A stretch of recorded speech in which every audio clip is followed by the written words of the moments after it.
You too. You too. What's going on? Appreciate y'all watching my videos. What's going on? What's going on?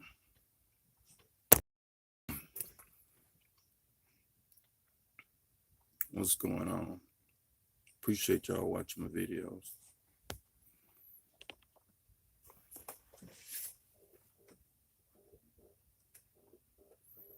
So I'm back in Georgia. I'm right back in Georgia. And I did that video yesterday picking up that load in Indianapolis. I'm back in Georgia. That's how we do, man. We get this money. We get it.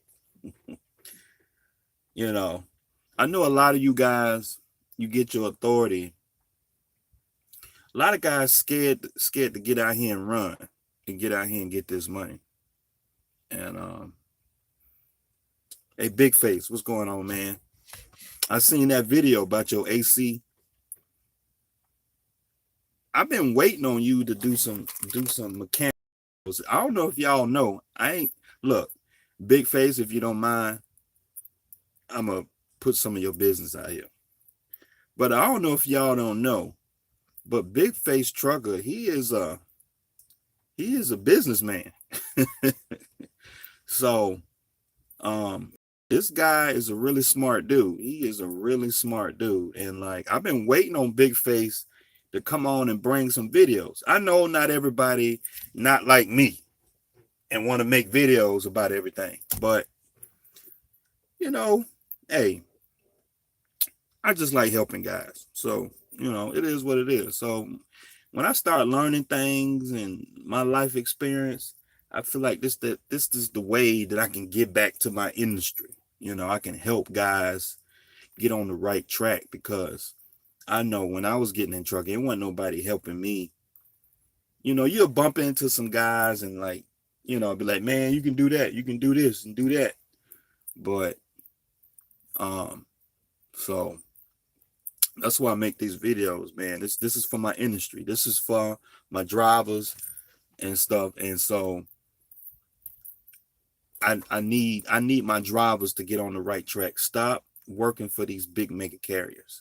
We got to stop this. We really got to stop, because these big mega carriers are getting filthy rich off of the back of our labor. Okay. These like, I was just reading that Walmart increased their minimum wage, I think, to $11 an hour. I'm like, that's it? Walmart is a damn near $1 trillion business. Okay. The profits that they make is in the billions. Y'all can bump up the minimum wage to about $15 an hour, the minimum to 15, man. So what? Their profit gonna be in the billions, right? So if they bump up the minimum wage to, I'm not talking about the government minimum wage, but I'm talking about the company minimum pay. If they bump it up to 15, it ain't gonna hit their bottom line that much. They can afford to not make a couple million less than they did last year. They can afford that to pay people a little bit more. But anyway, but Big Face, man, I've been waiting on you to do some mechanical videos, because Big Face, he's a real smart dude. He's a good businessman. I talk to him all the time, and we talk back and forth. And like, Big Face, he's a real smart dude. I've been waiting on him to. Come on, Big Face, drop some jewels on these guys. Some business sense, some business acumen. I talk to Big Face all the time. He got a good head on his shoulders. He's a good, strong businessman. But anyway, that's a plug for Big Face anyway. But like, Big Face, he's a smart dude. He got a lot of mechanical knowledge, and he I ain't gonna put all his business, but I'm just saying. But anyway, I forgot what I was talking about. So, what I was talking about, I gotta go back and figure out what I'm talking about. Big Face, you headed to NY? What? I mean, I know you from New York, so that's your home, man. I know you from New York anyway, so that's your home. You know, I know you go up there and visit your people, so hey, um, because not only running lows up there, but it's good, but then at the same time you get to stop by and see your people. Um, so I hope you're not coming out the South. I hope you're not booking the load out of Georgia going up there. The best way to go to the Northeast right now is to go from the Southeast to the Midwest, then go to the Northeast. That's where you're gonna get your best rate. I've been looking at loads going from the Midwest, like Indiana, Illinois, Missouri, Ohio, to go to New York, Massachusetts, Pennsylvania, paying. I'm trying to figure out what's the on this. The loader goes 650 miles. The loader paid 2,000 divided by 650. That's $3 a mile. I've been seeing loads paying three in the neighborhood of 350, 350 a mile going to the Northeast out of the Midwest. To come out the Southeast, no, I wouldn't do it. Because you're looking at to go to the Northeast, to come out to go from Georgia to like New York, you looking at on a good load, 1,700 divided by what, like 800 miles. Yeah, that's $2. That's not even $2 a mile, and then you got to pay for tolls and all that. It ain't worth it. I seen a load. I was up in Indiana. I was in Indiana yesterday. I was looking at all these loads. It was about 3 or 4 loads that I seen going from the Midwest to the Northeast, paying anywhere from 2,000 to 2,500. That's pretty decent. That's 600-700 miles. That's not bad right now in this market right now. I mean, all these rates out here are terrible. All these rates out here are shit rates. However, that's a good rate right now. Okay, that's a damn good rate. So, you know,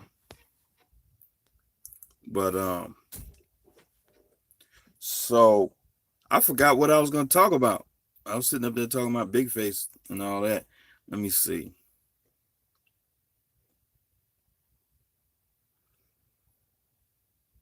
Is reefer worth the extra BS compared to dry van?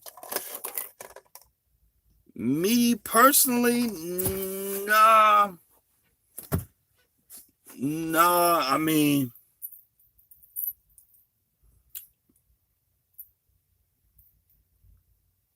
not me personally. However, it depends on how you look at it. You know, you got to bring context. You can't just answer. You can't ask a blank question like that and get a blank answer, especially for me. Real information. I'm not going to lie to you. Okay. And so, and this is the thing when you got to look at any kind of situation. A lot of guys or people in general, they have a blank view at stuff. Okay. They don't consider like, the nature of the situation, right? Like I was talking about yesterday about borrowing money to get a truck. And so a lot of guys just simply resort to paying cash for a truck. But the thing is not everybody can pay cash for a truck. The average person in America can't pay cash for a truck. The average person in America can't come up with 5,000 to do nothing. The average person in America can't come up with 20, 30, 40,000 to go buy no damn truck cash. At best, the average person can come up. So if you're watching my videos, the average person can come up with 5,000 to put down on the truck. You get what I'm saying? So you got to bring context. You get what I'm saying? So when you ask that question about a reefer loads pay a little bit more money. It's not a blanket view at it. You can't just say, yeah, the reefer pay more money. What you get with a reefer trailer is having equipment that's more flexible in the marketplace. That's what you get with a reefer. Every blue moon, I see a reefer load paying a little bit more money than a van. But you got to understand with a reefer load. Okay, so say I see a dry van load paying $1,000. And then I see a reefer load paying $1,400, $1,500, right? Well, you got to put fuel in that reefer. Okay, a reefer trailer is it's like 2 times the size of a trailer. Sometimes the fuel tanks on these reefers. I've seen reefer trailers where the tank is like 200 gallons, but most reefer trailers are in that neighborhood of like 50 gallons or something. And so you're going to spend like $150 to fill up a tank in a reefer trailer. That's full, and that could get you, a day, you know what I mean? So, the thing is, like, what you get with a reefer trailer, you get more flexibility, you get more opportunity with equipment in the marketplace. That's what you get. You might get a little bit more money on the load, but it's not necessarily getting more money. And so say you go to a city, right? You in a city, you here in this city, right? But you look on the load board, you see you go on the load board, you don't see no reefer loads. But since you got a reefer trailer, there are a lot of places that don't load reefer trailers. But you got to find there are more dry van loads than there are reefer loads. But when you do get a reefer load, they pay more. But say you go to a city where there are no reefer loads, you can pull a dry load. You get what I'm saying? It's not necessarily like reefer loads pay more. When you got a reefer trailer, you're not gonna always be pulling reefer freight. And so in a week, you might pull 2 reefer loads and 3 dry loads.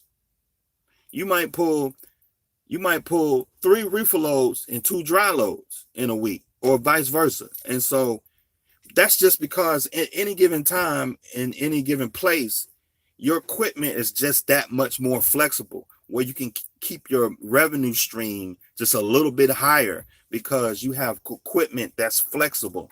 You can pull reefer and dry. With a dry van, you can't pull reefer. You just pull and dry. You know what I mean? But the thing is that's the conversation you need to have with yourself. And so when you think about a business opportunity and you think about, okay, I'm gonna get into trucking, should I invest in a dry van or a reefer? Me personally, I go dry. Dry is simple. I don't have to worry.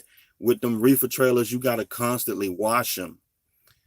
To wash out a reefer, you looking at for a good reefer trailer wash, you looking at just $30 for one pass, for them to come in with one pass and wash the trailer out. But then if you going to pick up a load of chicken or picking up a load of beef or some product that's like food grade, you gotta get get one of them acid washes. You got to get an acid wash. And so an acid wash could cost you anywhere from $50 to $100. Okay. to get that trailer like sanitized, like a sanitized wash. Okay. And so all that stuff, like you got to pay for the reefer fuel, and you have to constantly wash that trailer out. You got to keep it clean. And so you go to these places to pick up a load of chicken, they're going to expect that trailer. And so the wait times are long. Granted, you get in detention. You know, if you got your own truck and trailer, you get in detention. You know, when you got your own authority, you get in detention.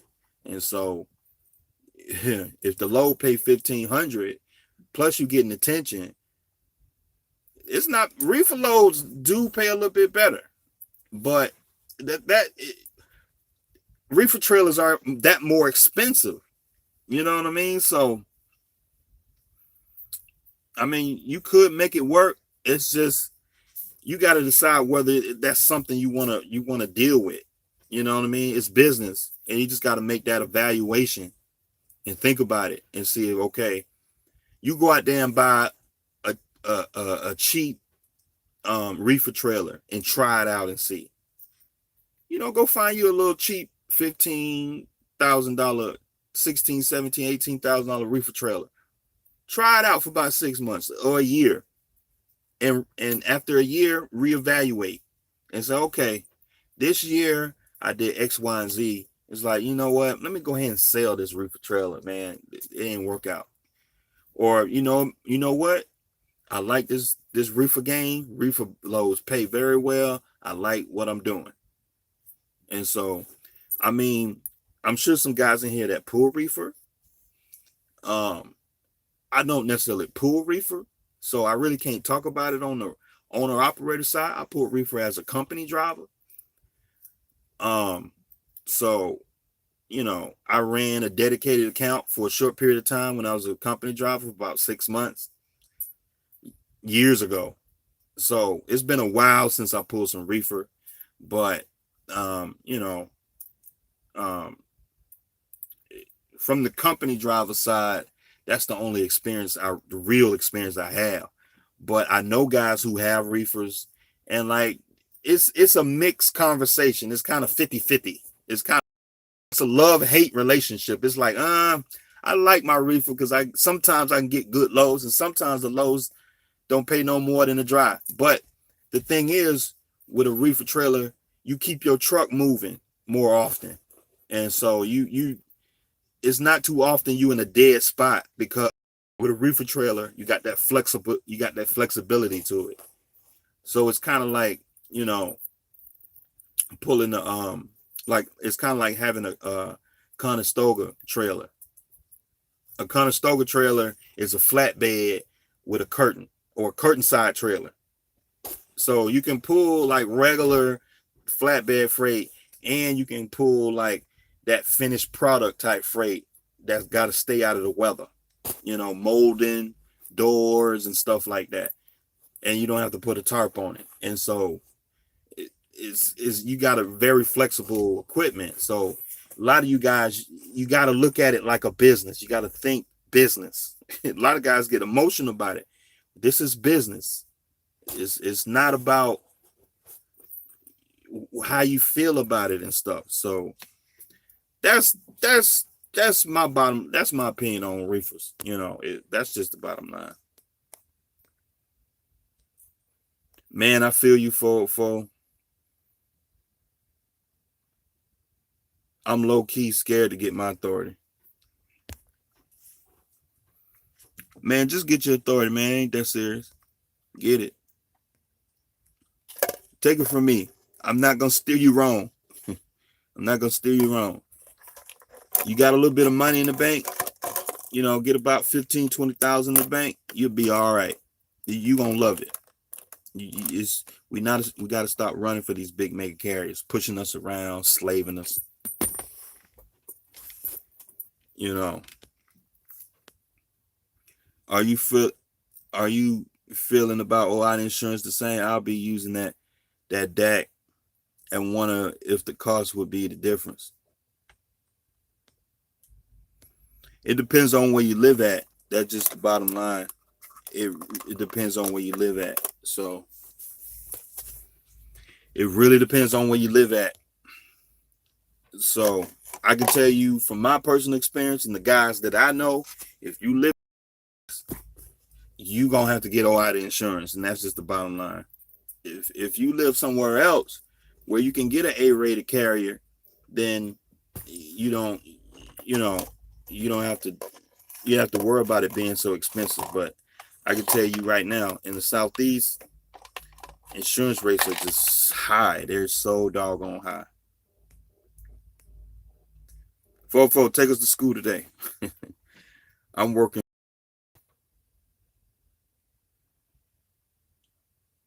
for HERAC right now, and they take care of us pretty good. Everybody say that. Everybody say, oh, they take care of us pretty good. I don't even know what that means. Like, y'all gotta stop doing this. You know, y'all gotta be real. You know, be real, man.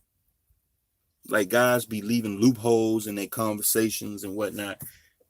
Oh, I'm making good money. Like, what is good money? For one guy, $500 a week is good money. And the next guy, $1,500 a week is good money.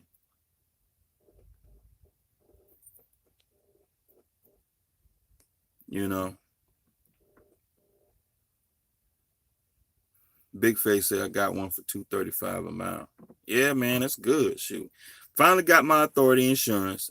I'm waiting on tag process. Matter of fact, I was in the middle of doing my plate. I gotta renew my plate. Philly's Finance says, yes, sir. That's my lane. I run. We get that money up here in the Northeast. I'm glad most drivers are scared to drive up here.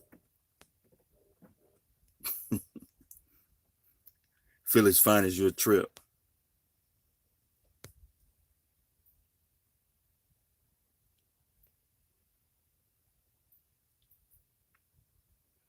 Yeah, man, what's going on?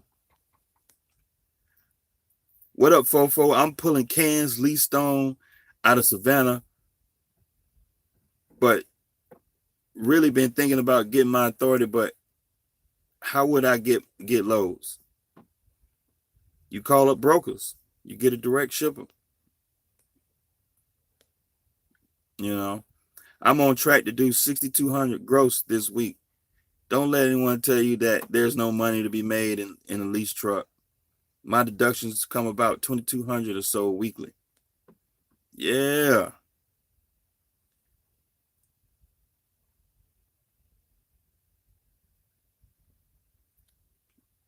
Yeah. But Big Chris, check this out. Just think, if you had your own authority, how much, if you did 6,200, just think how much money you could do with your own authority without even doing that much work. Just think about it. Think about that. You know, think about it. And see, a lot of guys get caught up. A lot of guys get, here's the deal. A lot of guys want that instant gratification. They're not willing to work for it. They want that instant gratification. They want to just get their authority. Their first week do 10,000 a week. You know, like, y'all gotta understand, when you get your authority, you are starting a business. You just like somebody just opened up a barbershop, a diner, and everything else. And so when you're leased on, you're a franchisee. And so when you're leasing onto a company, basically you bringing equipment, leasing your truck under a franchise that's already got everything set up. They got a network, they got a platform for you to work and do all that. And so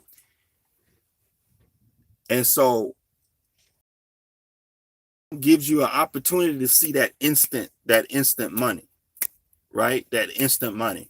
And see, but a lot of you guys don't understand, when you get your authority, you're starting from ground zero. No brokers out here, no shippers out here don't want to mess with you. You're a brand new business venture out here. And so that's why I tell you guys, the sooner you get your authority, the better. The sooner you get that business credit, that business seasoning in the marketplace. And so when you call up a broker and you tell them, they be like, what's your MC number? 1, 2, 3, 4, 5, 6. They look in the computers like, oh, okay, yeah. You've been in business for 5 years. Oh yeah, you pulled plenty of loads with us before. And you can just tell the broker has no problem with that you won on a load because you've done business with them before. And so a lot of guys don't want to take that leap, right? And start over and then build their own business up. They don't want to do that. And I don't blame them. But that short-term thinking is gonna handicap you for the rest of your life. You got to step out here and get your own stuff going. That's why I tell you guys to get your own authority, man. That's what I keep telling y'all. Y'all keep giving excuses. Like, this is a long-term plan. 5, 10 years out, you want to have your seasoned authority where you can pull just about any load out here. You can go to any shipper and demand any contract or any rate that you want. And like a lot of guys just want to get their authority, 2 weeks, get a direct shipper and make all the money. Oh yeah, no man, it takes time. I would tell a guy any day of the week is better. Running with your authority is better than leasing on to any company any day of the week. Long-term outlook, long-term growth outlook for somebody with their own authority is 1,000 times better than being leased on. Y'all with, like, a lot of guys got this short-term thinking, and it's like they want to go get leased on, right? They want to go lease on to Landstar. Landstar had to start some way or another. Landstar started, I don't know the backstory on Landstar, but Landstar started, I don't know how many years ago, but they started. You got to start. And so Traveloco, I think Traveloco started in 2007, 2006. And so Traveloco is coming up on 2006. Traveloco is coming on 12 years. 12 years in business. That's what you want to do. Traveloco started with 2-3 trucks or something like that. And like a lot of guys have this short-term thinking, y'all, that, the sooner you do it, the better. But I know guys, there's a few guys in here, they saying they can't make money, saying, they can make money being leased on. But that's short-term thinking, man. Short-term thinking. Yeah, you making that money this week, but where you want to be 10 years from now? You want to be still leased on? I mean, come on, man. I didn't get my authority to run one truck. That's not what we're doing here. You get your authority to grow a fleet so you can get to millions. So you can get that gross revenue of $1 million a year. All you got to do is get by 8 or 9 trucks. 8, 9 trucks will, let's see, if each truck grows 200,000, 2, 4, 8, 10, you need about 6 or 7 trucks under your authority. And you would do north of $1 million gross a year with 5, 6, 7 trucks. But that's not what we're talking about here. Guys want to grow 6,000 a week with one truck. You want to boast about, oh, I did 6,000 a week. I'm leased on. I'm past leased on, man. I'm moving past that. I've done that. I'm done that. I was at Traveloco. I did 6, 7, 8 grand a week when I was at Traveloco. I'm past that. You just running one truck. I'm trying to get 100,000 a week. I'm trying to get 50,000. I'm trying to do $1 million gross a year. Okay. And you got to get multiple trucks. And so, but I get it. But I mean, all that short, like a lot of you guys have short-term thinking, man. The short-term thinking, you got to put the time and the work in. You ain't doing nothing else. You running the freight anyway. You doing the work anyway. You ain't doing nothing else. What else are you doing? You know what I'm saying? And so, like I said before, I don't want my life to be in vain. I don't want to do that. I don't want my life to be in vain. And so, even if I don't get that far, if I don't get 10 trucks, if I get 3 trucks and I die, I did good. I did good, because if I do half as I planned out, that means I did good. And so, you know, that's where I'm at. But not everybody wants that. I don't tell guys to get their authority so they can make 5,000 or 6,000 a week with one truck. that ain't why I tell guys to get their own authority. That ain't why I tell guys to do that. You know. So, like I said, this year, I'm looking forward to hiring on at least one guy this year under my authority. And so, that's what I'm, at least one guy. That's my goal for this year. Last year, I did what I wanted to do. I got my authority and I did all that. And so this year, my goal this year is to lease on at least one guy on my authority. At least one guy. I might do 2, might do 3, but I got to do at least one guy on my authority before this year's up. If I didn't do that, I did something wrong. I messed up. And so I'm not growing. New York Philly says, New York buck, you get lows off multiple low boys like that, for example. Well, if I'm a young buck, you must be an old buck, and I feel bad for you. You know, if you just and if you still got one truck. You know, if you want to pick on me being a young buck, I can pick on you being an old buck, being stagnant, running for a big mega carrier.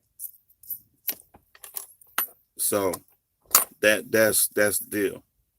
But I'd rather run my one truck under my own authority and call all my shots any day of the week to be leased on. I'm sorry. I'd rather make less money under my authority than to be leased on. That's how great I feel about it. Because I refuse to put up with that bullshit. You know, because sometimes money ain't everything. Having peace of mind is more than just the money. Okay. Because my first year in business, I did 185,000, and I was able to take 3 months off. And like all that work I did, that was because of the sweat off my back. That's the sweat off my back. You know, I didn't wait for nobody to hand me no work. I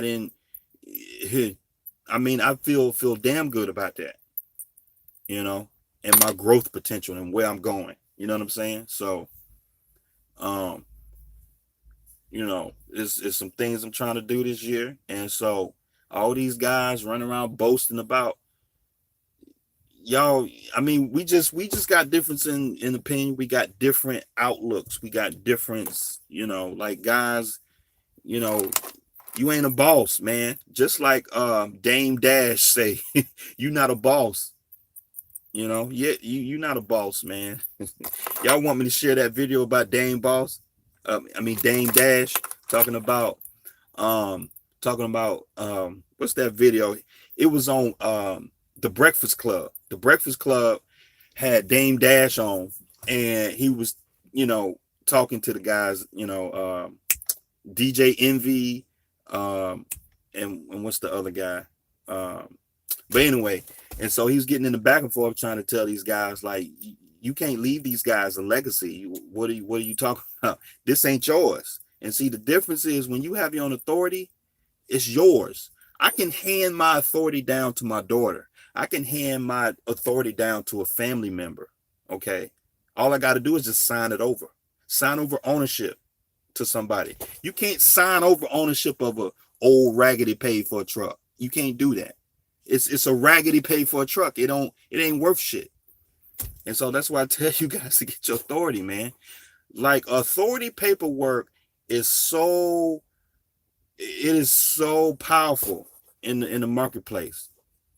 You know, like once you get about 10, 15 years with your authority, and it's got that authority sitting there. Okay, the authority just sitting there. It's got business credit. It's got trade lines. It's got carrier references. It's got a CSA score. It's got a DOT number. You can put that DOT number just on just about any truck and trailer out here and go make money with it. Y'all not hearing me. But you know, I see the comments popping up, guys putting up their money. Yeah, I'm with Landstar. I'm Lee Stone. I make 6,200 a week. Little man thinking, man, you a worker bee. I'm trying to be a boss. The guy that works up in the office for the carrier that you working for, he ain't worrying about your little 6,200. He done made 50,000 for the week. He give you that little 5,200. He give you that little 6,200. It's crumbs. He like, here, take 6,200. Here, take that. He walk off with 40,000 in profit, man. He's like, here, you take that 6,200. You take that, and he walk off with $100,000 in profit. And so that's what I'm trying to do. Okay, y'all not hearing me. So that's where we at. Just think about a basketball team. Atlanta Falcons. Arthur Blank owns the Atlanta Falcons, right? Just think about it. He's able to pay basketball players millions of dollars. Okay? And he just get the football players little crumbs. Here, you take your little $2 million contract. LeBron, he get the Cavaliers, the owner of the Cavaliers, he gives LeBron James $160 million contract. Here, take that little $160 million here. He got billions. He can afford to give you a little $160 million. That's where I'm at. Like y'all down here, I'm trying to get up here. I'm trying to be a boss. And so that's where we at. And y'all not hearing me. Y'all are not hearing me. But yeah, I'm out here right now booking loads off the load board, but you got to start somewhere. You got to start. JB Hunt wasn't JB Hunt overnight. Snyder wasn't Snyder overnight. Okay, it took time. Okay, I'm down for the journey, and that's what I'm trying to do. That's what I'm trying to do. So I don't want to get it confused. You know, I would take my authority over being leased on to anybody any day of the week. That's just my opinion. That's what's up, Chris. Good money. $2,600 a week ain't no money. I'm trying to explain to y'all. I hope you buy some real estate with that, because if you got to pay yourself a salary, you need to pay yourself $600 a week on a salary and put $2,000 in the bank. Okay, put $2,000 a week in the bank. So if you do that just about every week, you can afford to buy a rental property cash. Because I would hate for you to sit up there and have that $2,600, right? Don't invest it. Go spend it like a fool, and then you turn around 50, 60 years old and don't have nothing to show for it. You know, I mean, I hope you trying to get your authority. I hope you trying to, pay cash for some real estate. I hope you trying to, I just hope you just not wasting that money, because it's all good to say, yeah, I made this money, but it don't mean shit if you just spending it like a fool. What are you out here doing this for? You might as well just get a truck back and go back home.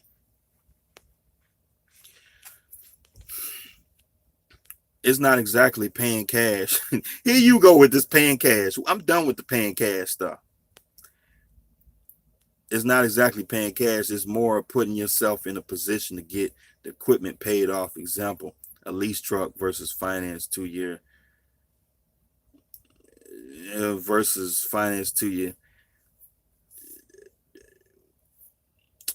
I I don't want to get into that. I mean, you can't tell a guy who's got $5,000 in the bank to go. That don't make sense. That's the context of what I'm saying. And like, for you to say that, because I know most guys I bump into a lot of guys who pay cash for a truck. I know a lot of guys who pay cash for a truck. And see, a lot of these guys were able to pay cash for a truck. They used the retirement. They used they sold a house, they sold a car, they sold a motorcycle, they inherited some money, somebody died. They was in the military, so they got a GI Bill or some kind of cash payout program. They got insurance claim or something. They got an annuity. They won the lotto. The average person ain't worked nowhere, saved up 40, 50, 60,000 and paid cash for no damn truck. Now, if you're in a situation where you had the cash and you got extra cash and you went and bought a truck, by all means, pay cash for a truck. But what I'm telling you, the average guy that's watching my videos not in a position to be paying cash for no truck, because the average person don't come on.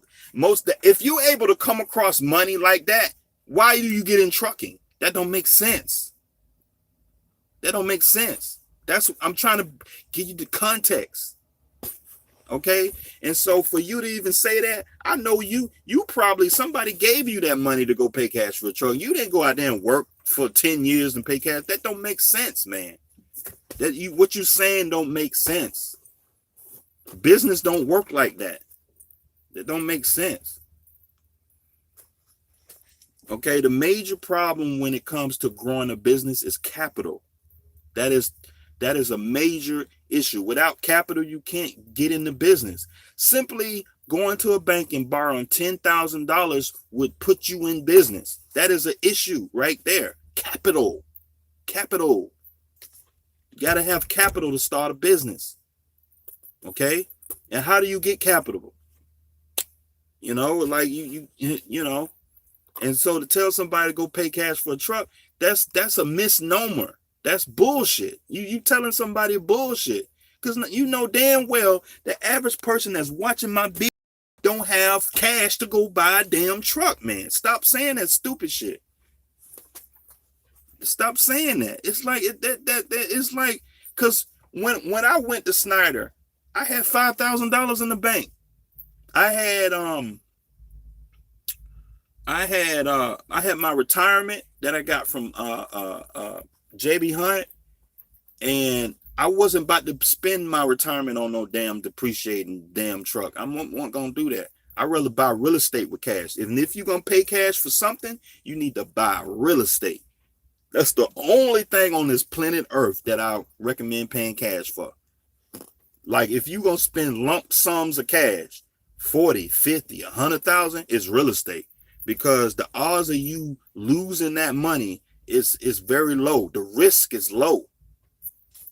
But if I'm going to do a high risk situation like a truck, a motor that can blow up, no, man, I'm going to go use somebody else's money and pay a little bit of interest. I'd rather do that. But that's the bottom line we're talking about, guys. Like this dude in here talking about pay cash for something. You don't even know what you're talking about. Where did you get your cash to go buy your truck? That's what the conversation we need to have. What you saying ain't even making no sense. I'm gonna go pay cash for a truck. Where you gonna get the cash from? You gonna work at Walmart? You gonna work at Walmart for 20 years, save up 40,000 to get a truck? You ain't making no damn sense. The average guy watching my channel ain't got 40,000 to go pay cash for a truck. Most guys watching my channel got 5,000. They can go somewhere and put down, or they can go get in the lease purchase to work up to either buying that lease purchase truck or something or the other. Like that, what you saying is not the average person. That don't make sense. Me sitting here as a lease purchase guy that had a lease, I'm still in my lease purchase truck. I bought the truck. Now I got my own authority. You got to work up to it. You got to put in some sweat equity.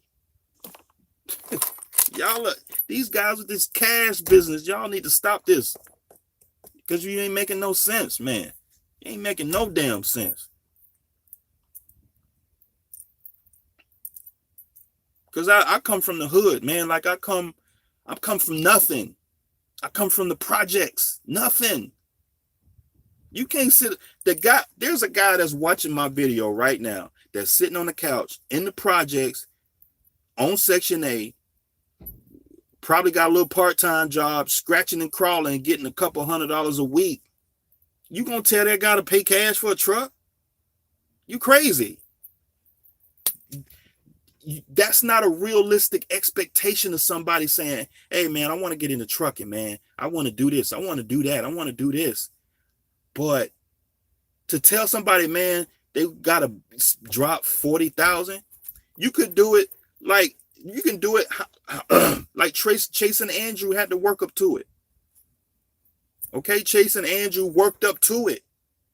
I mean, all these guys on YouTube, ain't not too many guys on YouTube that's opening up their life to you and showing you their stuff, saying they're gonna pay cash for a truck. That don't make sense. Stupid. Pay cash for a truck. Stupid. Do you have Easy Pass or at Stop at All Waste Stations? Yeah, I got it all. I got Pre-Pass, Easy Pass. I got it all. I pay $14 a month for my Pre-Pass, and I got the prepaid Easy Pass through Delaware. I got a video showing you how to get you a Delaware Easy Pass. You can go through the tolls.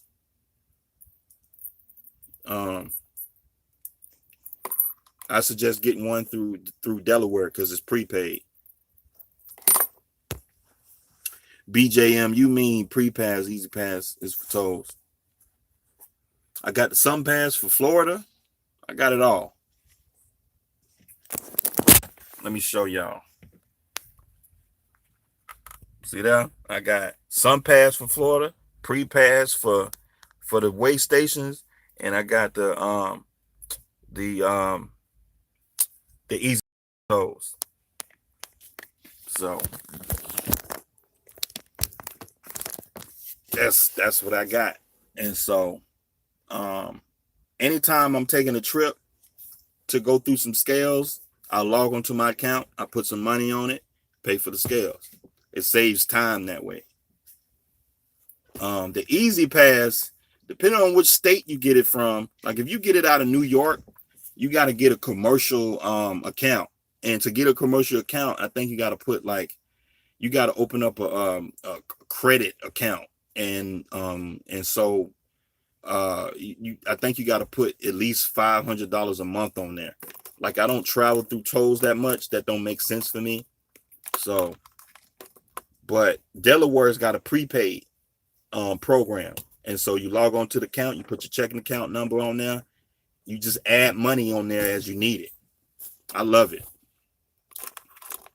They don't charge you no fee or nothing. I think I had to pay for the transponder. It was like $10 or something, but that's it.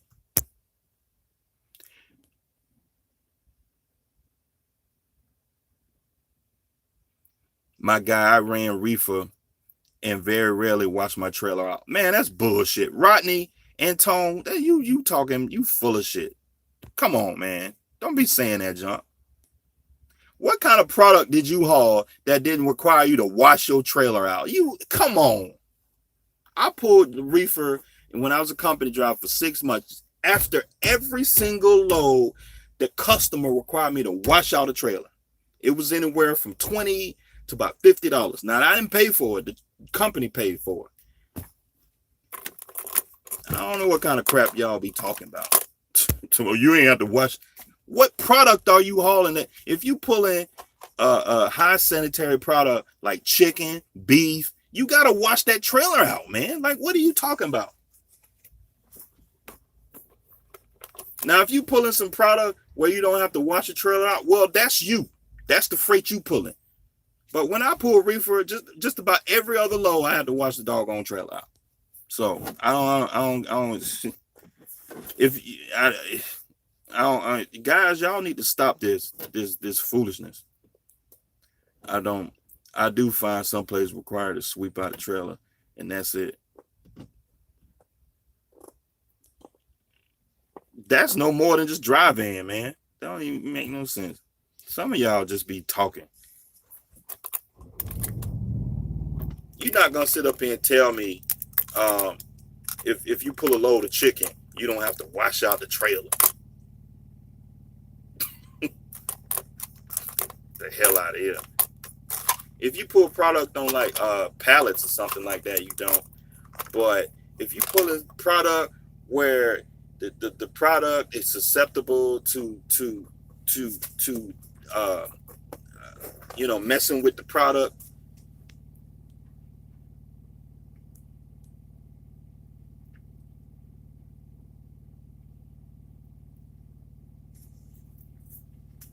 Like, y'all need to stop. I swear, y'all be. Do you recommend allowing a carrier to dispatch my driver if I'm new to leasing on them, or do you recommend learn load boards? If so, it just depends. It just depends. Like, I know, like me, I'm a very technical person. I'm very hands-on with stuff that I do. So I like to be hands-on with stuff. So that's just me.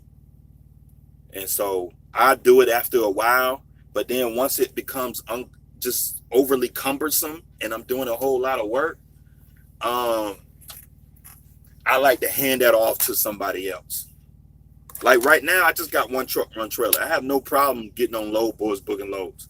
But once you start getting multiple trucks, 3, 4, 5 trucks, yeah. But if you're hiring contractors, those contractors are booking their own loads anyway. So that's you don't have to worry about dispatching, because the owner operator is gonna book their own load. So, but if you got your own trucks and you hiring guys to run your trucks, you're gonna have to dispatch them. So Rodney says reefer loads to me pay much more than the van loads. Not all the time. Not all the time. You're not gonna sit here and tell me that BS. I look at loads all day long, man. Like, I study the load boards.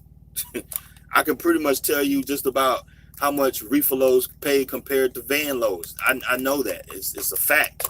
You know, reefer loads pay a little bit more than a van load. And once you adjust for putting fuel in the reefer, waiting around, and washing out your reefer and all the headache that you got to deal with the reefer, it's pretty much a wash. Because with a van, I just get loaded and go. I just get loaded and go, And so I stay moving more often.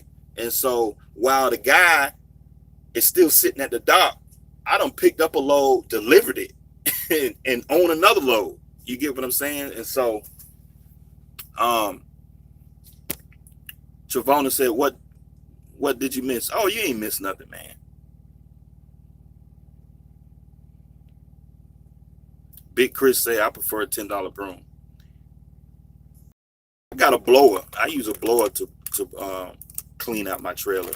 Every blue moon I use my broom, but I'm saying on the reefer loads, you gotta keep that thing clean. You gotta wash it out. Because over time, these reefer trailers, the box, the fungus, because you hauling like you talking about a box that's in a moisture environment. You know what I mean? And you got to keep that thing clean. And so, I mean, I know some guys in here that pull reefer, but the reefer that I pulled, I had to clean it out just about after every other load. So, if y'all are getting away without having to wash out y'all reefer, hey, it's working for you. But I pulled reefer for a short period of time. It wasn't that long. I can't sit up here and say I got 10 years experience pulling reefer, but I was on a dedicated account pulling I'm trying to think of what was that doggone account. I was pulling it was for a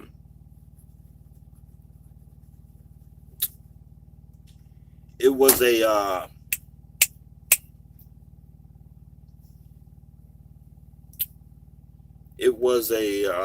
shoot.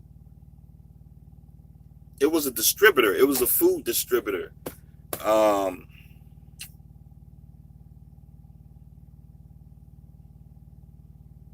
I forgot the name of, it, but it was a food distributor when I was at JB Hunt.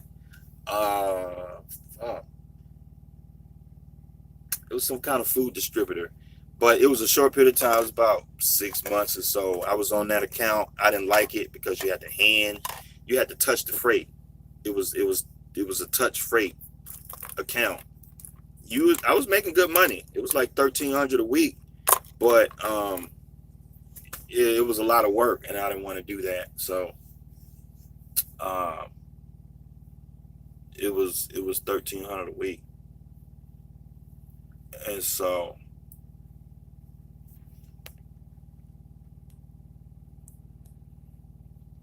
besides, I'll never be stuck anywhere being able to run reefer and van. Yeah, that's what I said before. When you have a reefer, it gives you more flexibility. But having the vans, now that I'm fully 100% invested in a dry van, I went through a whole year in business. I didn't really see any big deal. If you get in the Dare area, you might have to deadhead 100 miles or something. But it's whatever. You do what you got to do. The sitting is refeed.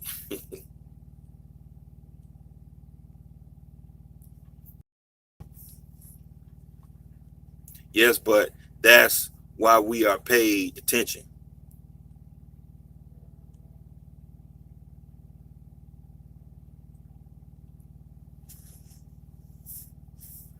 Vote. I take my CDL test tomorrow. Snyder only paid 4 days for my practice. What you think? That's normal across the board. I mean, some companies don't even pay orientation pay. So that's what that is. That's orientation pay.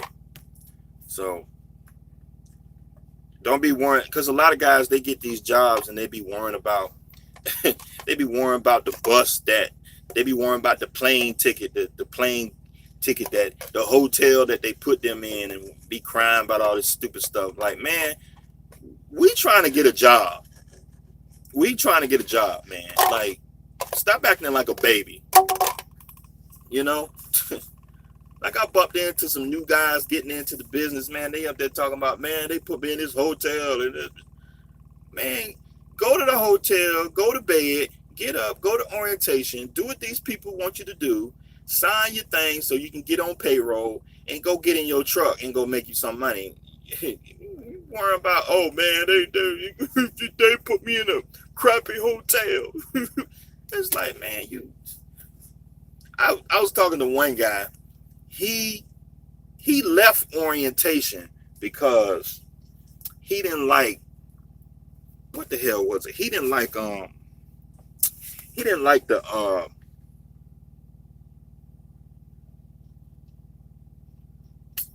I think he didn't like the restaurant that they sent them to, because usually when these companies, they either have a cafeteria on the company property, a voucher to go to a local restaurant in the area. And so he said he didn't like the restaurant or something like that he sent, that the voucher that they give him. And so he left. He didn't like it. I was like, really? So you ain't had no money to go to a restaurant that you do like?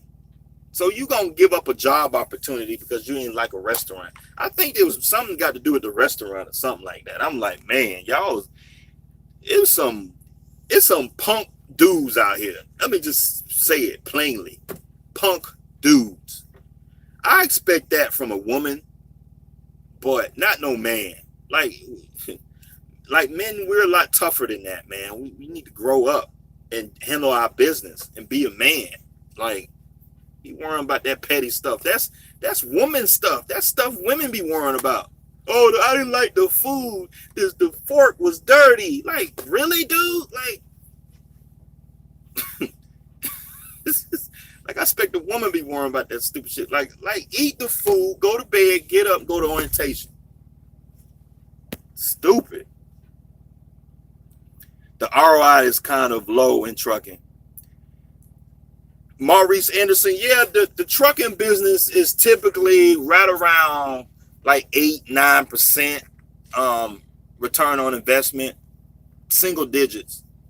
The return on last year it changes from year to year, but on a 10-year, 15-year span, you can look at trucking.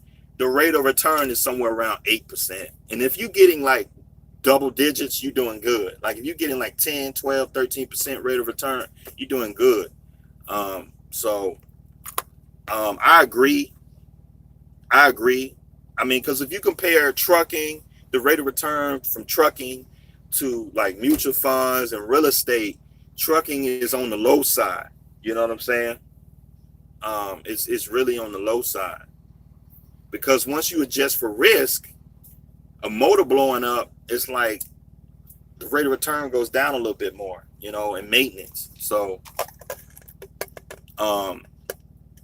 but and that's why I tell y'all to do your own taxes. And so once you start looking at the rate of return for your trucking business, and so when you only get to appreciate equipment for 3 to 5 years, depending on the equipment, and then you compare that to like real estate, if you got a manufacturing business, or if you got like a restaurant and you own the building, okay, you will make more money, your rate of return, because you're gonna pay the building off. If you're a small manufacturer, okay, eventually you're gonna pay your restaurant off. If you it's got a small restaurant business, okay, you can depreciate a building for like 30 years. But when in trucking, after 3 years, you got to keep buying new trucks. And so your rate of return, it goes up for 3 years, 4 or 5 years, then come down a little bit. It goes up for 3 or 5 years and come down. And so once you adjust for inflation, you might net 5%, 4%. But like with real estate, the rate of return is like 20, 30%. And once you adjust for depreciating the building, a rental property, it's like you won't have to pay that much taxes. And so with a manufacturer, like you got a car wash business, okay? You got that car wash business for 20 years, you pay the car wash off. And so everything after, like, say you pay it off in like 10 years. And then after 10 years, you still got 20 years of depreciation. Now your return on investment, it starts to go up. Now, if you was to graph this on a spreadsheet, it'll start to dip up. And see, yeah, I agree. The rate of return in trucking is not that high. I agree. But trucking is a business that I know. And so I'm here. And so that's what it is. And so, like, if you don't know nothing about trucking, if you just call them cold turkey, just get your CDL and just go get your authority, you're no different than a guy starting a barbershop business, starting a landscaping business, starting a whatever, a painting business. You know what I mean? And so, like, with a painting business, you don't have that much overhead. You got paint brushes, a paint sprayer, and you got the cost of materials. Your biggest cost is going to be labor. And so, like with trucking, you got all this overhead. You got a truck, you got trailers, you got fuel, and you got labor, which is your pay. And so, yeah, like trucking is very low when we talk about rate of return. It's very low. I'm glad you brought that up, Maurice Anderson, because a lot of guys don't really look at trucking as a business. A lot of guys are emotionally attached to trucking. They look at it as a thing to do, a hobby. You know, like I could guarantee you, like I say, one or two guys that's actually watching my video that actually run their truck on the spreadsheet, do their own taxes and stuff. I bet it's only one or two guys out of all the truck drivers watching my videos. And like most of the guys that watch my videos, I can guarantee you most guys they got their own authority. They leased on. They got a little quote unquote business, but they know more than a glorified company driver in a spirit sense. Spiritually, they're company drivers. They got everybody doing everything for them. They got everybody booking loads for them. They got a dispatcher getting loads for them. They got a tax person doing their taxes. They got all these people doing all this stuff for them, and they have no idea what their business is. They don't know what the rate of return is for their business. And that's why I tell guys, that's why I don't tell guys to pay cash for a truck. Because the simple fact of when you paying cash for a truck, your rate of return ain't much. You can make more money with your rate of return is way higher when you borrow the money to go buy a truck. You get what I'm saying? And so that's like when I be saying you shouldn't pay cash for a truck, that's what I mean, because you putting cash money into an asset that's going down in value. So you spend $40,000 for a truck. The truck depreciates. You threw away, as soon as you pay cash, you threw away $5,000 immediately. You just threw it away. And so once you do your taxes and you factor, okay, a year's worth of gross revenue, whole year gross revenue, and then you factor in inflation and you look at, okay, how much profit did I really make with this cash truck, paid for a truck? And once you pay taxes, you will make more money by borrowing the money to buy the truck. That's just simple and plain. But a lot of guys don't treat trucking like a business. A lot of guys treat trucking like it's their pickup truck. Like they go buy a pickup truck. I pay cash for a pickup truck. Or I pay cash for a car. Or no, man. That's not business. That's not business. That's the business is trying to acquire assets and make as much money as you can with an asset and make a good rate of return. That's business. So if you can lease a truck with a $2,000 truck payment per month, and that truck makes you 10, 15, 20,000 a month, that's a good rate of return. We're not looking at that. Guys talking about paying cash for truck. And so the same thing applies to real estate. If you can buy a piece of property for $50,000,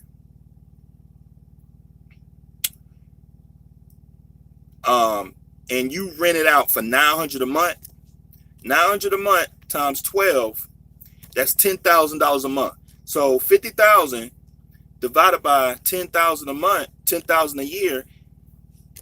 I did that wrong. Hold on. 50,000.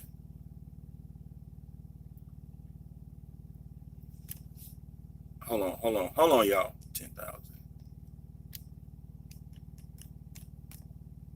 Yeah, your rate of return is 20%. Okay? And so, like, if you pay cash for a depreciating asset, say the truck is 40,000, and you make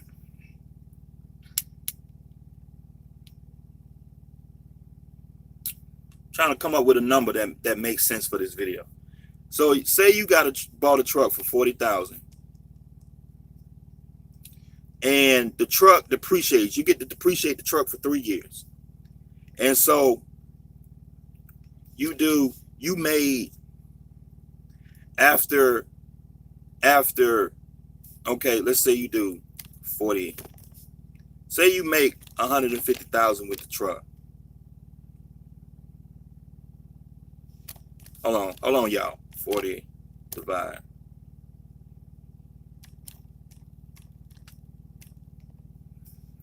And so you make, that's giving you a rate of return about 26% roundabout. But then when the truck depreciates, you throwing away money. And so you do 40,000. And you got to get a truck and trailer, so you get $40,000 truck plus maybe a $15,000 trailer. You got $50,000 in equipment. And so you got $55,000 worth of equipment, plus you got $10,000 a year in insurance, $40,000 a year for fuel. You got your salary. I mean, it's a lot of things going on. But say you got it cost you $120,000 a year, divided by, say you make 185,000, and so you do 185,000. Hold on, y'all. 185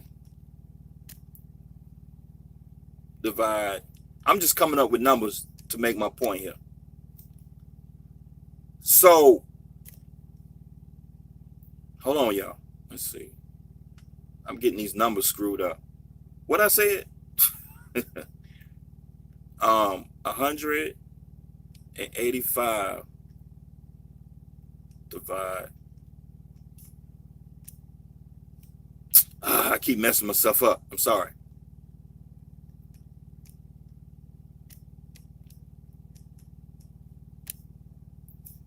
And so, and once you do your taxes, I mean, you're probably looking at a good maybe 7-8%, you know? And so, and like, and see, and a lot of guys, I mean, that's my point. And see, a lot of guys don't run their truck like a business. And so they talk about paying cash. A truck is just equipment, man. The truck is just equipment. Change your trailer plate to Maine is cheap. Oh yeah. I was trying to do something like that, but you know, I was trying to figure out, do you gotta have like do you gotta have an office in Maine, or you just call up Maine, hey Maine, I wanna register my truck in y'all state.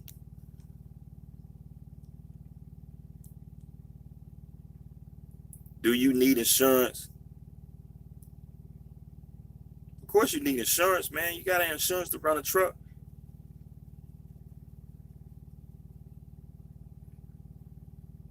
Exquisite, man. If you go to Snyder, do a 1-year lease.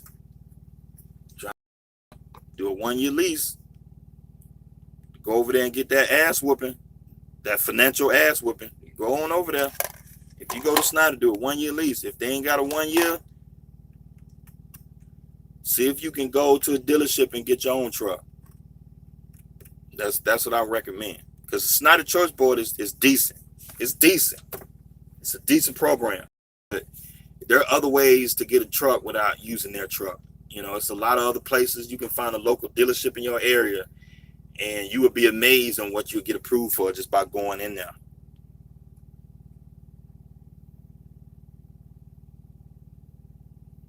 Did you see part of our video? He said he only made $38K for the year as owner. He stayed out most of the year. Well, I got videos showing my spreadsheets, and so I got videos of my spreadsheets. I don't know what part of hard doing, but I got videos showing my spreadsheets. So my videos speak for itself. I show you everything. So you can go on my videos and find my spreadsheets, and I show you what I did last year. So, I mean, tell you the truth, as a business owner, you don't want to be showing a profit no way. So, You don't want to be showing no profit. You don't, tell you the truth, I would suggest trying to get that number cheaper than that. So you can make 100,000, but you don't want to show that you made 100,000. You gotta get you some deductions. Like, I don't know Party Hard's personal business. He need to look at the tax code and see what other deductions he can take advantage of. Maybe getting some real estate or something to offset that. Maurice Anderson, net worth $750K. Really, that's all?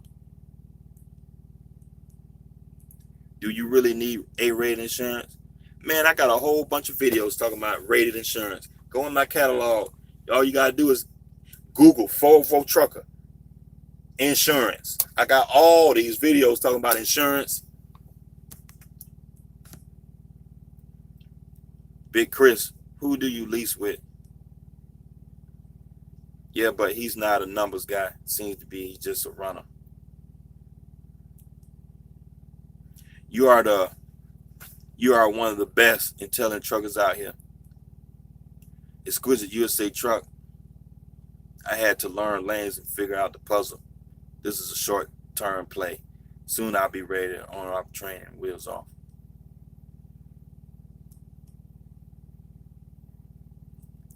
Man, I was talking to one of them commenters whose name is Young Buck. I wasn't referring to you, Fofo.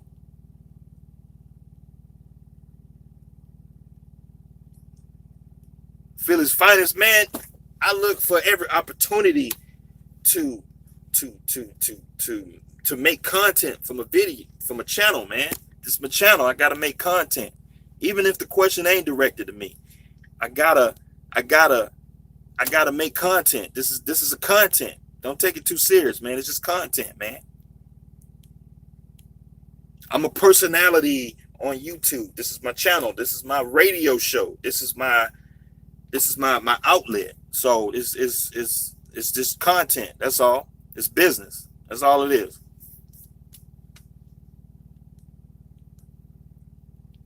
Milkman the Trucker, what's going on?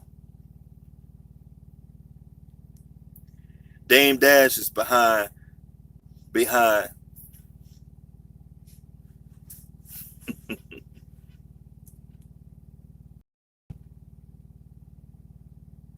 How does anyone lose their authority when or their driver has an accident? I hear guys.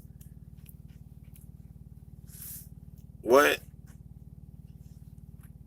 Yeah, I mean, it can happen. I mean, it's just business. So it's just like anything else. So guys, lose they Mario Kart. Well, that's football. These questions are way behind. Are you looking for a driver or someone who already has a truck and trailer? You will tune someone out if they owe child support. So a person is giving up $1 million gain. You would not listen to them if they owe child support.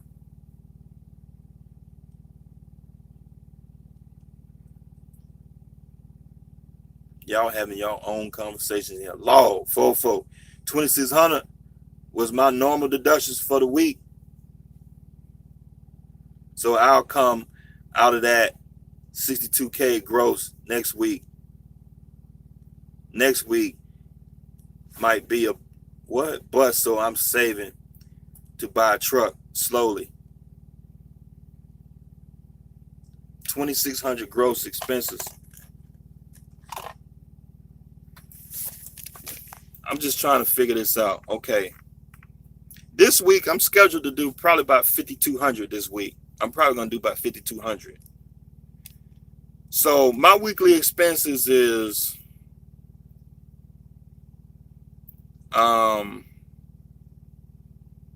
see, 300 for the truck minus 160 for the trailer minus $260 for insurance. Fuel is, I don't know how much I spent in fuel. Hold on.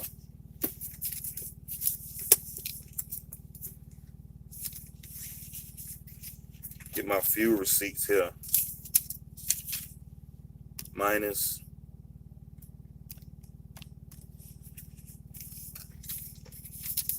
the 18th.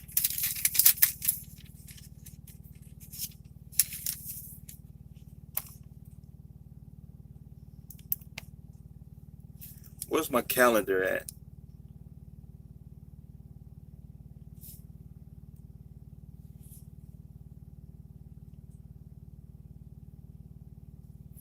Where's my calendar?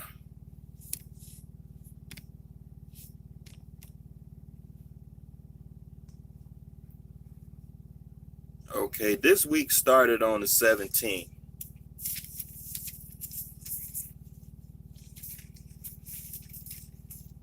Okay, I spent, okay, 280. And I'm probably going to fill up one more time before the week is over.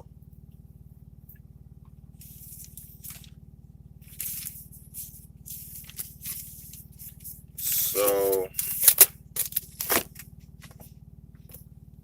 I'm going to fill up maybe one more time before the week is over. So I'm probably going to fill up. I'm going to fill up. It's probably going to be about 350 minus 350. I'm probably going to take home maybe 3,500. Probably. And, you know, I'm not spending all that money. That money is going into my real estate fund. Going into my real estate fund. I pay myself $700 a week as a salary, and all of that going to the real estate fund. What is interesting, Big Chris, 5,200 minus. So my weekly expenses are somewhere around, with fuel and everything, my weekly expenses are somewhere around 1,700 a week or so, including fuel. If I take out fuel, fuel is basically $1,000 a week. So like my fixed expenses is like 700 a week. Truck and trailer, insurance, and a bunch of little miscellaneous expenses.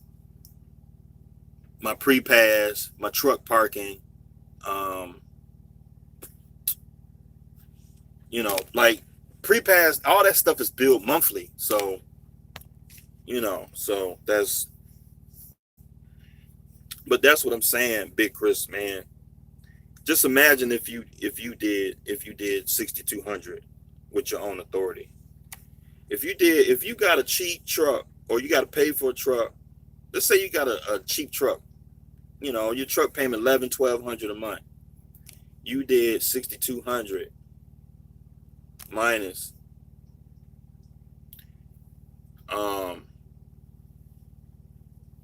let's say about 1,800 in deductions. You would take home 4,000.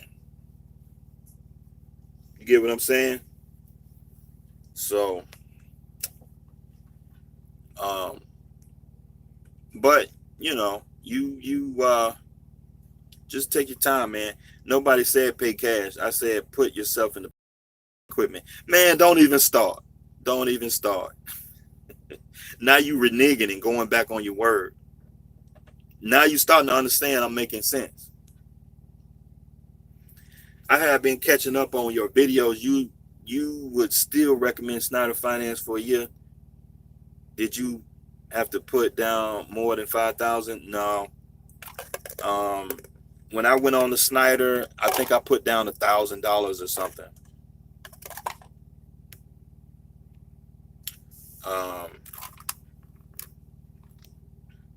But yeah, if you're gonna put down 5,000, Paula Sato, if you're gonna put down $5,000 to get a Snyder Finance truck, go to a dealership and put down 5,000. That's what I, go find a dealer. It's not worth it to do that lease. If they don't have no 1-year leases, go to a dealer and get a truck. So bad guy say I can be done. Mari said you should never buy trucks for cash. Just use the bank money. Maurice, I be trying to tell these guys, they hard headed. These guys don't study a spreadsheet. They don't build. These guys don't build income statements. They don't do their own taxes. A lot of these guys don't know the detriment that they're doing when they be paying cash for depreciating assets. They have no idea what that does to money. You just have no idea. But I don't know nothing. I don't know what I'm talking about. But Big Chris say, Maurice, what he said wasn't earth-shattering to me. It wasn't what he said. His delivery was turn me off. I keep my child support paid so I can respect dude boss talk. I don't even know what y'all talking about. I got a kid. But that has nothing to do with you getting a truck, so I don't.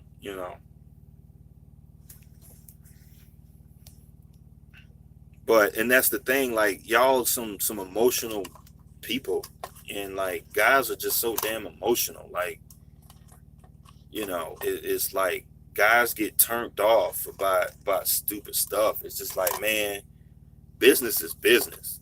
It ain't emotional. Either you're going to come out here and run and work hard and make money, or you not. And it's as simple as that. Trust me, I just learned a new word from you. Sweat equity.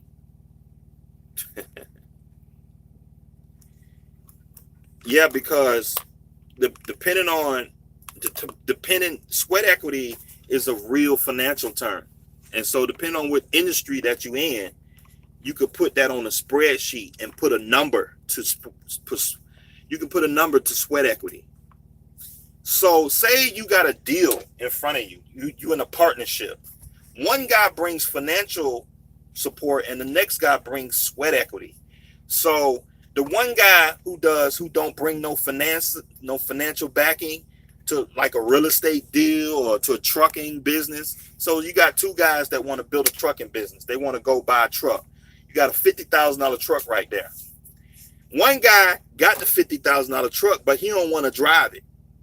One guy can run the truck for the other guy. He's bringing sweat equity. And so they can sit down and figure out a number that they can calculate to calculate sweat equity. So you can put that on the spreadsheet and say, okay, the truck did X amount of revenue. Driver put in such and such amount of sweat equity.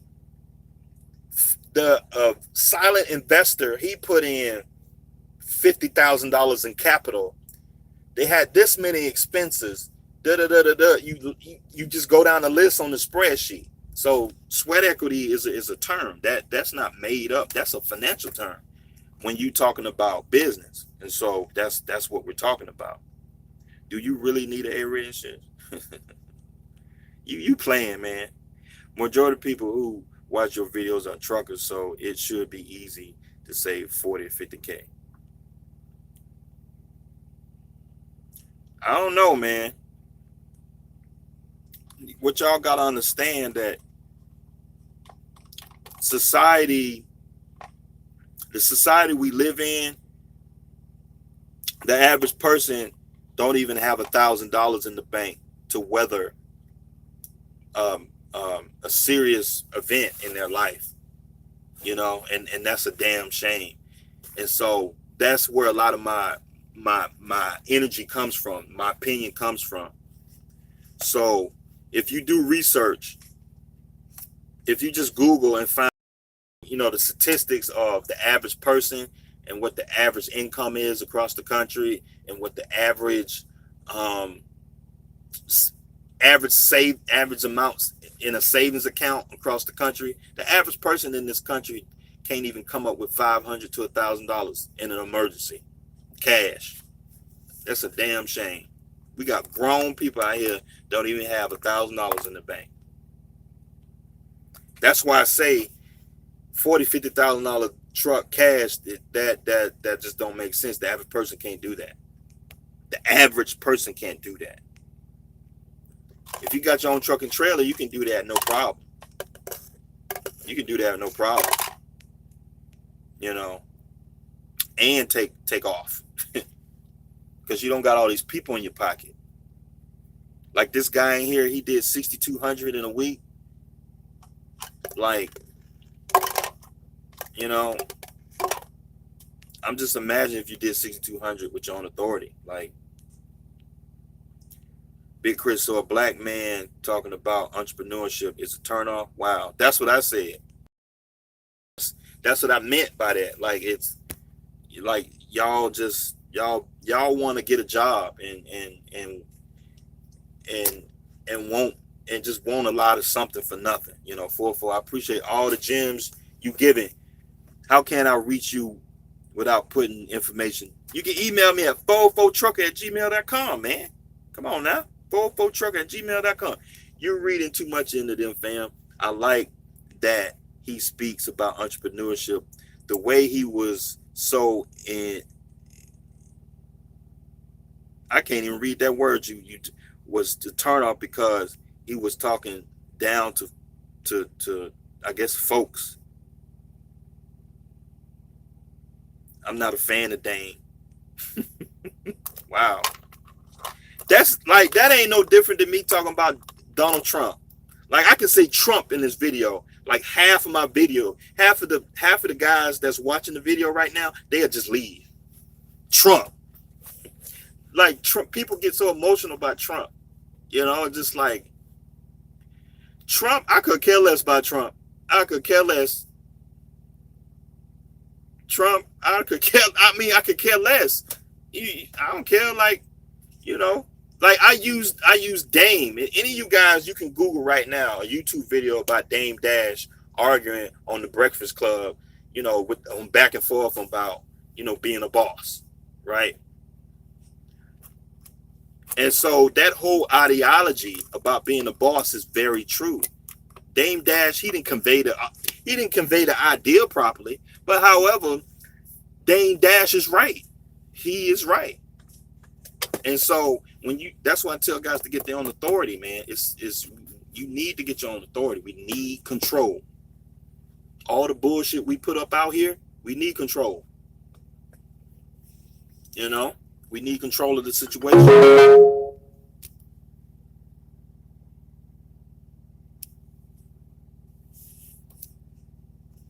We need control of the situation. What all expenses you will take out when someone run under your authority? I would take out, it depends on how I set it up. If they run under my insurance, I would take out insurance. I would take out pretty much all the stuff that I have to pay for on their behalf. Take out insurance and fuel and ELD, and that's about it. As a carrier, that's all I'm responsible for: insurance, fuel, and the ELD. All that other stuff, that's your problem. If I hire a contractor. So as an independent contractor, you're responsible for taking your own PP test. No, I take that back. As a carrier, when I hire you, I pay for the PP test. I pay for that. But when we talking about when you gotta redo your CDL, like your physical and all that, that's your responsibility. And so Um, um, and then I'll take out my percentage. I'll probably charge 5 to 10%. I haven't come up with a number yet, but I have to sit down and look at it. But once I figure it out, you know, figure out a solid business plan on hiring a guy. So that's just the bottom line. Um, so that's all I'm responsible for taking out: insurance, fuel, and and and the ELD fee.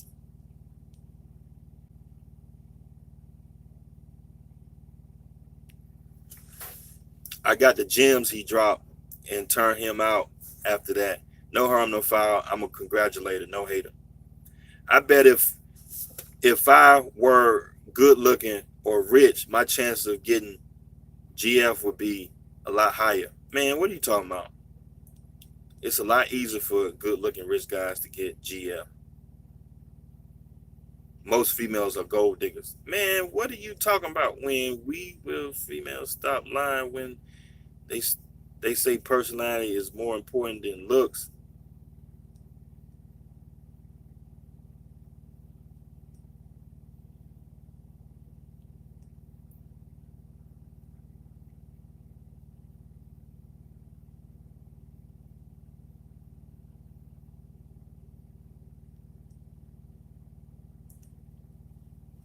I don't know what this guy here talking about. Steve Henry.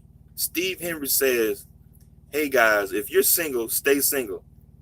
If you're not, you should break up with your GFO wife, and she'll most likely cheat on you. Pretty much all females cheat. Trust me, I know."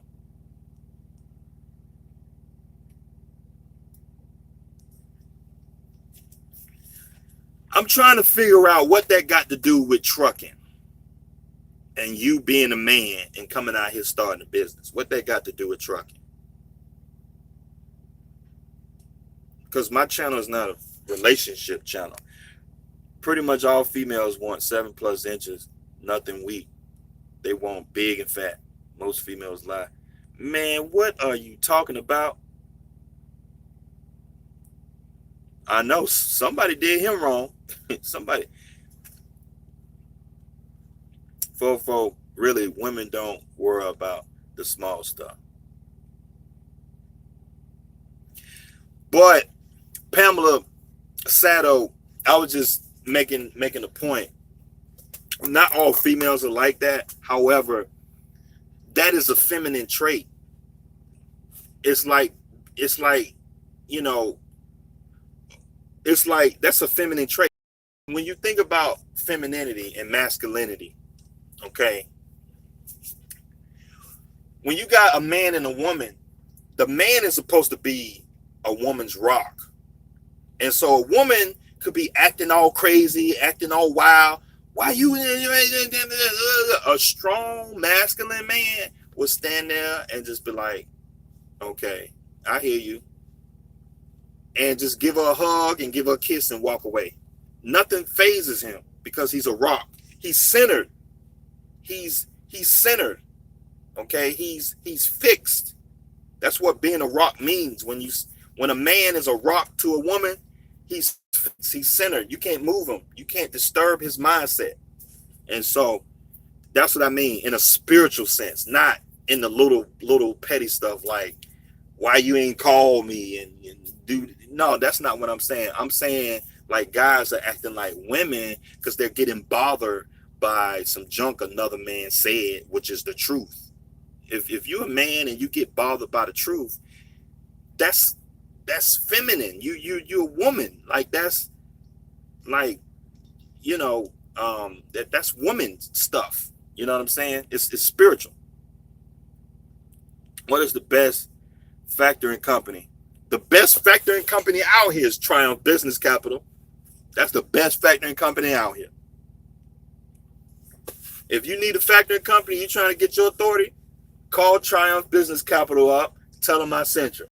JH Services sent you. Tell them I sent you. I'm one of those fofo. It all starts and ends with me, 100%. It's not easy, but I wouldn't want it any other way. I be trying to tell them William Parker to get their authority, but they not listening. They don't. They like a lot of guys are so used to being leased on, they don't have no idea. Once they go get their authority, they're like, oh man, I didn't know it was like this. You know.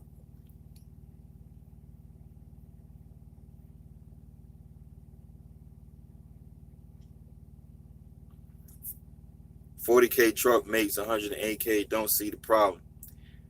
Yeah, because you don't look at spreadsheets and you don't do your own taxes. So of course you don't. You don't. And so that's what it is. I be trying to tell y'all to get a spreadsheet, learn how to analyze and articulate business numbers. That is the most valuable skill you can learn out here.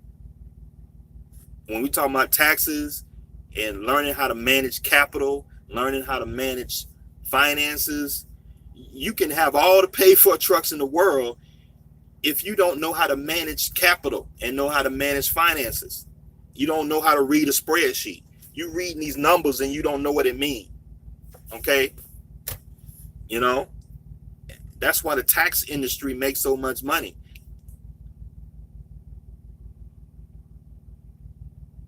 Because the task is so simple, and we out here paying people thousands of dollars to do it. It's so simple. You just take the time out and read your doggone spreadsheet.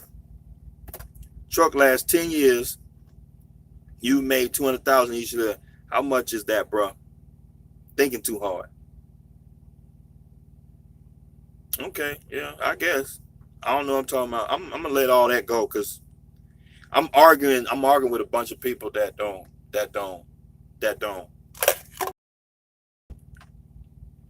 It's like I'm a college graduate arguing with a fifth grader. Your mind is small. I'm a college graduate with a PhD talking about physics. You down here on the fifth grade level, you talking about I guess you don't get it. Paying interest is nonsense.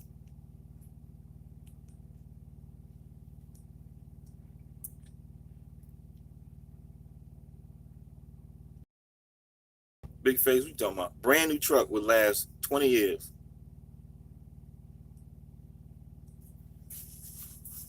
Marge, the point is saving and making money. Sent you an email the other day. I wanted to come to Snyder.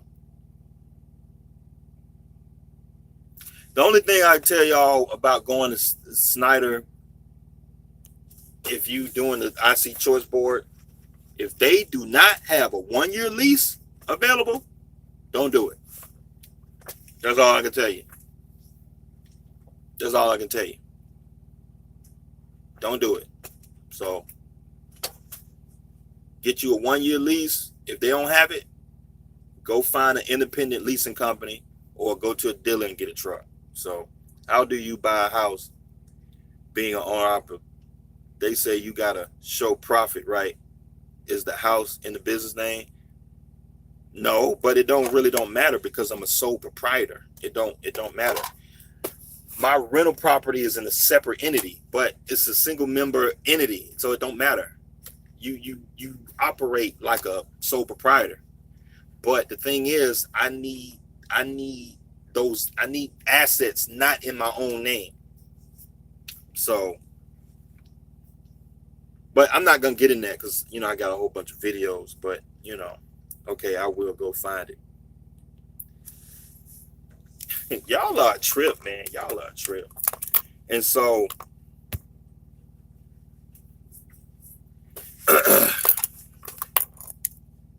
when you talking about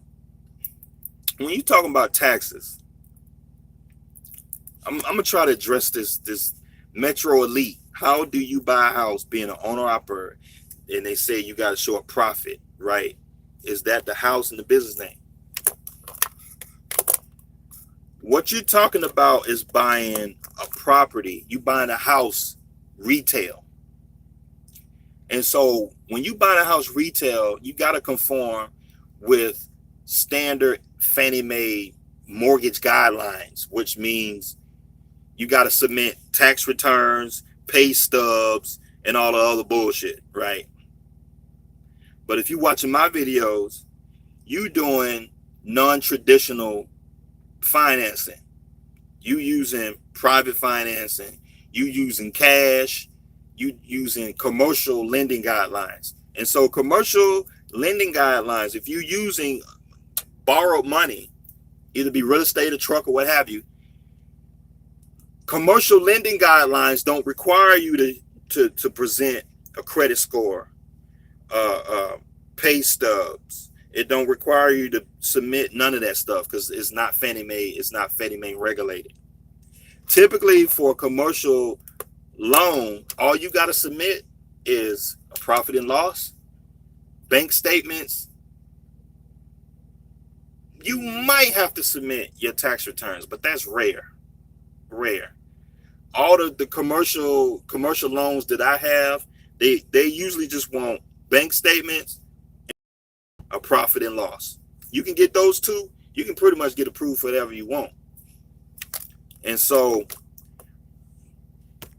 when we talking about, and see what you're talking about is a retail product, like if you got a job and you make $50,000 a year and you want to buy a house, that's not what I'm talking about. That is if you're using debt. And so if you use a private equity company, a commercial bank, these banks don't use commercial guidelines. They're gonna look at that asset as a business, and they're gonna see, okay, either be a truck or be a rental property or what have you. They're gonna say, okay, you gross this much in this year. Your net profit after expenses is this much. We can give you this much of a loan based on the performance of your business. That's all is gauged on. Every blue moon, you might find a lender that do look at your credit score, and they do, want some stuff. But that's commercial lending guidelines. And so to get financing on my trailer, I didn't need none of that. I didn't need none of that stuff. I think I gave the bank, I forgot what I gave them, but I didn't even have to give them nothing. Tell the truth. I think I put down my business EIN number, and that's about it. And oh, you approved. To finance my truck, I had to give the bank,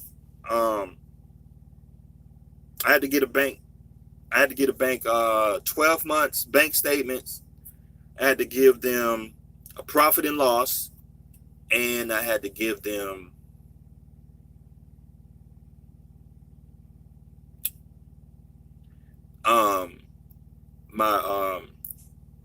my LLC paperwork, and that's about it. And then the underwriters, you got an underwriter, a person that goes through and look at and see how much you can afford, and they tell you what you can afford and what you can't afford. And so that's commercial guidelines. I mean, that's just what it is. Is real estate a business name? Is real estate in a business name? Or if I got myself on a low salary, I'll go real estate. Okay. Well, my real estate right now is in my name, but I operate in a business. So the rent, all of that stuff is in a, I collect rent as a business. And so, but the real estate, I own it personally at the moment because I don't have that much property. Because if I got to sue somebody, when you're a business and you got to sue somebody, you got to get an attorney. Or if I got to evict somebody, I have to get an attorney because you're a business. You have to get it's corporate law. So you're a business. And so If I was to evict somebody, I can just show up personally and just say, I want to evict this person. And so it's just much easier to get insurance, to do certain types of paperwork when you're small. But once you get up to like 5, 10, 20 properties, you would want to go ahead and put those properties in the LLC. At the moment, my properties are owned in my own name at the moment. So, but it doesn't make any sense all that in the LLC when you're small. So that's my opinion. All the people out there are gonna tell you put real estate in a LLC, but if you only got one property, that don't make sense. It don't make no sense at all. It don't. It's just more paperwork for nothing. And so as you grow your real estate portfolio, once you start to get 5 properties or more, I say go ahead and put it in the LLC, because if you got 3 properties and those properties are worth combined 150,000, 200,000, it's not worth it. So Terrell Garrett say, shut up. Thanks for answering my question. You murder my name. Pronounces Soto. Oh. My bad. Fofo. Me and Maurice were talking passion. His boss talk on Breakfast Club.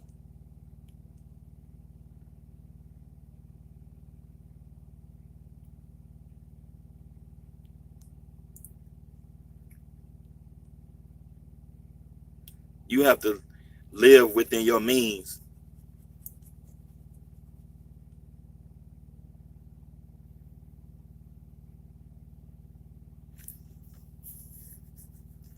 He getting a raise in August.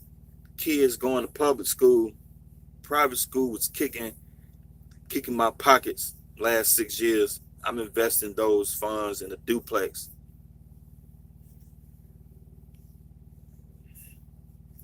Private school is another rip-off. It's a damn rip-off. It's a scam. How about lease you a couple of trucks like King D-Raj, hire some company drivers? Nah, that's too much risk. When you start hiring guys that don't have no skin in the game, like, it's a lot of risk. It's a lot of risk. I wouldn't do that. I would, in the beginning, in the small trucking business, I would hire owner operators. That's what I would do. That lowers your risk, because you hiring a guy that at least got his own truck. If he don't have a trailer, okay, I'll go and get a trailer and lease it to him. I would do that. But I want a guy with some skin in the game, because if he wrecked that truck, I want it to be 50-50. If you go buy a truck and then put a guy in the truck, if he wrecked the truck, or if the load late, what kind of recourse do you have? He can leave your truck in Texas somewhere. Now you got to get in the plane and fly out to go to Texas to get that truck. You get what I'm saying?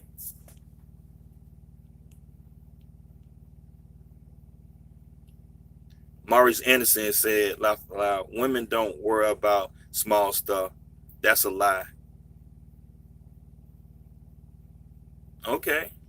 I guess they are. I guess they liars then. Just call Maine, and it's very easy to register your trailer. When you have your own authority, how many hours of your clock you normally spent actually driving daily? Lately, the way the rates are, I've been running 10 hours a day lately. 9-10 hours a day lately. Because y'all know my motto. I need $1,000 a day for my truck. So however, I try to do $1,000 a day. So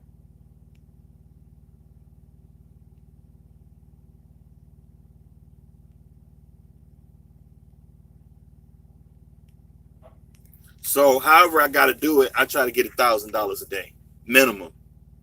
Do I meet it all the time? No, but that's my goal, is to get $1,000 a day. And so, like this last load I just ran, the load was 1,200. The load was 1,200. It came from it's all the way down here to Georgia. And so that was like a 10-hour run. So the load was 1,200. Actually, it was 1,250. I'm sorry, 1,250 divided by it was like 580 miles. Divided by 580 miles, it was that low. It was $2.15 a mile. So I think I did good with that. So I ran pretty hard. Like lately, I've been running pretty hard lately. It's just the rates suck to where you got to run your truck. Now, last year I wasn't running that hard. Like I was running, I might do 5 hours a day. Last year, like my average time running the truck last year would be like 5 hours a day. Because last year you can make $1,000 a day running 200 to 300 miles on the load. You know, you can easily make $3 a mile. But so right now the rates are terrible. So you just got to run your truck right now to get that same money, you know. I asked because I wasn't interested in trading futures between 9:30 and 11:30 in the AM. I wondered if you have that kind of flexibility. Wayne Polar, I'm assuming you're talking to somebody in here. I don't know too much about trading futures. When do you hang on authority?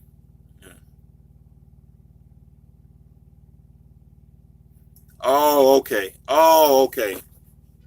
So you was trying to figure out the best time to run. Okay. Yeah, I get what you're saying. Because I used to run at night.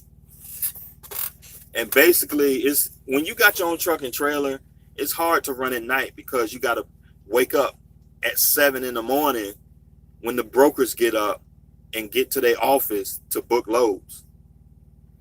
Uber Freight is a little bit different because Uber Freight just got an app. You go on Uber Freight and book loads 24/7.